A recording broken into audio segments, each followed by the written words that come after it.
প্রথমে এই পণ্ডিতজি যে কথা বলছে কোরআন থেকে, নাকি কোরআন আরবি ভাষায় অবতীর্ণ হয়েছে আর শুধু আরবদের জন্য অবতীর্ণ হয়েছে।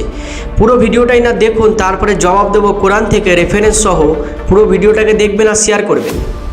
প্রিয় মুসলমান ভাইদের অনেক অনুরোধে আমি পবিত্র কোরআন পড়লাম এবং কোরআন পড়তে পড়তে একটি আয়াত সামনে এলো, যে আয়াতটি দেখে আমি চমকে উঠলাম।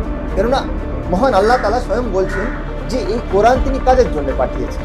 দেখুন, সূরা ইউসুফ আয়াত নাম্বার 2, তিনি বলছেন ইন্না আনজালনাহু কুরআনান আরাবিয়্যান লাআল্লাকুম তাকিলুন।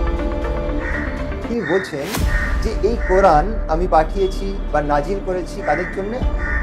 আরববাসীদের জন্য বা আরবিয়ানদের জন্য, আরবি ভাষা, যাতে আরবিয়ানরা বুঝতে পারে। তো আমি ব্যাপারটা বুঝতে পারলাম যে মহান আল্লাহ তাআলা এই মহান কোরআন শরীফ কাদের জন্য পাঠিয়েছেন।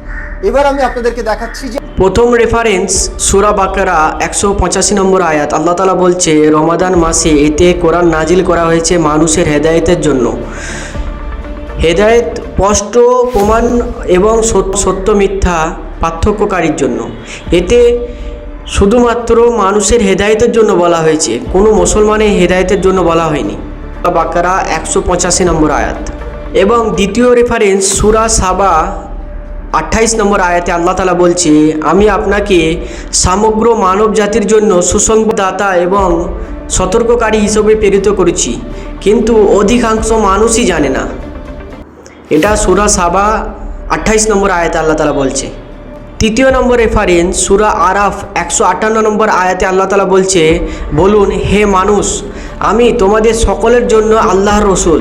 এখানে হে মানুষ বলা হয়েছে, এখানে হে মানুষ বলা হয়েছে, হে মানুষ আমি তোমাদের সকলের জন্য আল্লাহর রসুল। এখানে কোনো মুসলমান বলা হয়নি, পুরো জাতির কথা বলা হয়েছে। কোরআন হচ্ছে পুরো মানব জাতির জন্য হেদায়েত। যারা এতে বিশ্বাস করে তারা পূর্ণ উপকার পায়, কিন্তু এর বার্তা সকল মানব জাতির জন্য। এই ভিডিওটাকে খুব শেয়ার করুন আর ওনাকে দেখান যে উনি কোরআনের ভুল ব্যাখ্যা করছে, যে কোরআনে নাকি লেখা আছে যে কোরআন শুধু আরবদের জন্য, আরববাসীর জন্য, মানুষের সকল মানুষের জন্য না।